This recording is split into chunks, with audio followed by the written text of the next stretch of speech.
Welcome to Civil Service IAS, your go-to YouTube channel for all things related to the Indian Administrative Service. Helping India's space program and other state goals than competing with other space organizations around the world. It has made a lot of progress in space technology and research by focusing on its skills and top goals that matter. This has helped it become a key player in the field of space. However, some parts of the foreign media, especially in the West, often said that India spent too much money on space and not enough on its people. Take a look at this short clip. India's space agency will launch a spacecraft designed to boldly go where no Asian nation has gone. Thank you for being on the programme. There is a huge debate about a country like India investing so much in space. Well, I think as recognised by India, the space technology is a very powerful one and a very important one if a country is going to progress. And I think they've recognised this and they make the investment. They've been very clever about their investment because they used to buy their satellites, they used to buy their equipment, but gradually they've transferred that over to manufacturing it themselves. It is commendable that the guest had such an informed perspective on the subject that he was able to speak rationally about India's space endeavour. On the other hand, the news broadcaster did not appear to grasp the substantial advantages that come with having a space organization in a country such as India. She continued by questioning whether there is evidence to support the notion that space programs have a substantial effect on the general economic growth and development of a country. But what evidence is there to show that countries that have really pushed forward in terms of their space programs have seen, an economic benefit? Well, I can offer the news reporter a long list of examples in which ISRO has benefited India. Telemedicine. It's a system that links rural and outlying regions of India to experts in the country's major cities. Patients in outlying regions have gained access to medical specialists they might not have had before. Disaster management. India was able to monitor and respond to natural disasters, such as floods and earthquakes, thanks to Indian Space Research Organization. Agriculture. Better agricultural practices can have multiple advantages for a nation, including boosting the livelihoods of its own citizens and generating foreign currency through exports. Crop forecasting. ISRO's satellites provide data on land and crop patterns, which are used to forecast crop yields and provide early warnings about potential crop failures due to weather events such as drought or floods. Precision farming.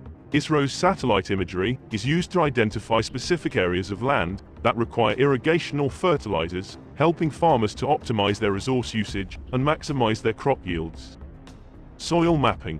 ISRO's satellite data is used to map soil types and their nutrient content, which helps farmers make informed decisions about crop selection and fertilizer application.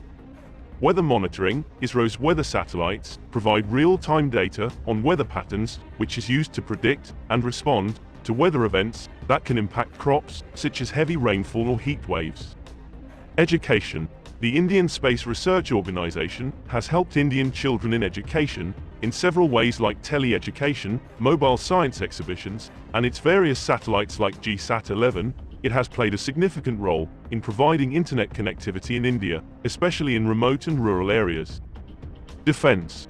Who can forget the denial of GPS data by the US government during the Kabul war, when Pakistani military, disguised as terrorists, infiltrated India? This was actually a driving force behind the development of India's Navik, as satellite systems controlled by foreign governments are not guaranteed in hostile situations.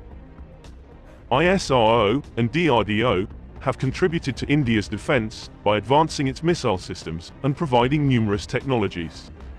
Moreover, it is possible that the news reporter could develop seizures after discovering that India's lunar mission has found water on the moon's surface.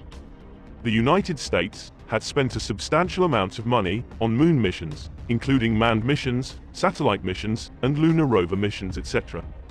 However, it was not until October 2008 that India's Chandrayaan-1 mission, which cost less than $50 million, discovered water on the moon with the help of an instrument on board the Chandrayaan spacecraft called Mini-SAR, which was developed by NASA. In fact, India's Chandrayaan project paved the way for additional scientific exploration and experimentation to be conducted by NASA on the moon. the Lunar Reconnaissance Orbiter, which has a price tag of over $500 million, and the Lunar Crater Observation and Sensing Satellite, which has a price tag of $80 million, are two of the most notable examples. Apart from legit scientific contributions to the space community, ISRO has challenged the idea that only rich countries can afford to participate in space research by showing that exploring space does not have to be a costly endeavor. ISRO's Mars Orbiter mission, also called Chandrayaan, was also a technology demonstration mission. India was the only country to reach Mars on its first try, even before the Chinese, whose first attempt in 2011 was failed, and took 9 more years to reach Mars. ISRO reached this milestone for less than $73 million, which is a lot less than it costs to make a Hollywood movie.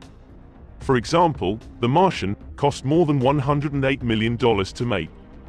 Scientists also learned more about the surface of Mars because of the mission. ISRO has put out several high-definition pictures of Mars, which in my opinion look stunning.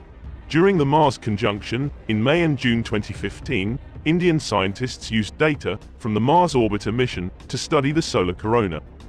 When the Earth and Mars are on opposite sides of the sun's corona can be seen as a bright ring around the moon during a solar eclipse. Scientists were able to study the solar corona and places where the temperature changes quickly because of this rare event. Scientists used the data they got from this event to study the temperature, density, and magnetic field of the solar corona.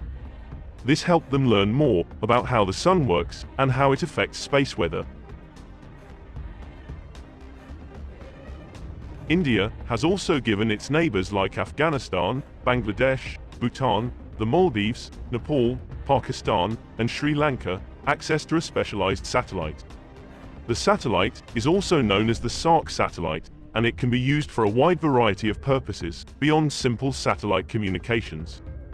These include weather and disaster warning and management, navigation, education and e-governance, agriculture, and more. As of March 26, 2023, India had launched 422 satellites for 34 different countries. India has also become known as a trustworthy and affordable place to launch satellites, which has brought business from all over the world.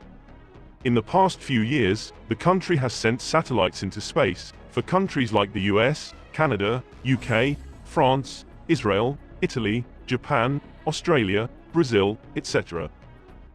Now, India's space agency has reached a point where it is actively contributing in astrophysics research. India's AstroSat Space Telescope scientific achievements are too many to enumerate. In August 2020, AstroSat detected extreme, ultraviolet light from a galaxy 9.3 billion light-years away from Earth. It has also witnessed the emergence of black holes.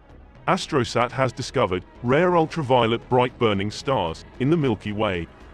AstroSat detected a gamma-ray emission on January 5, 2017.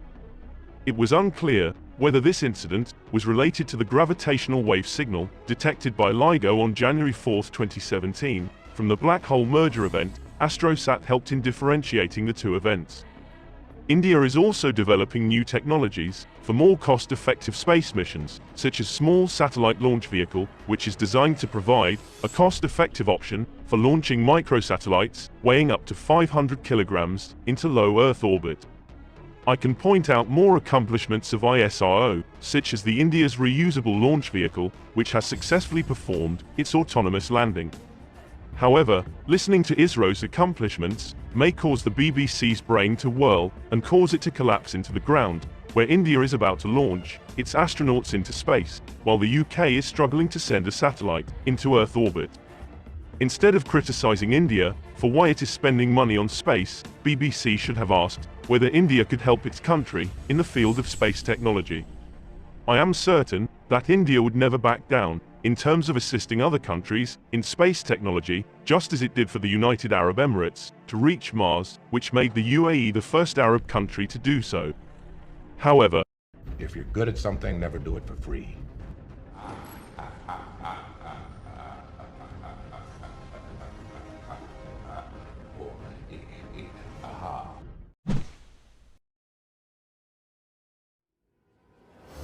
By subscribing to our channel, You'll gain access to a wealth of engaging videos that aim to educate and inspire.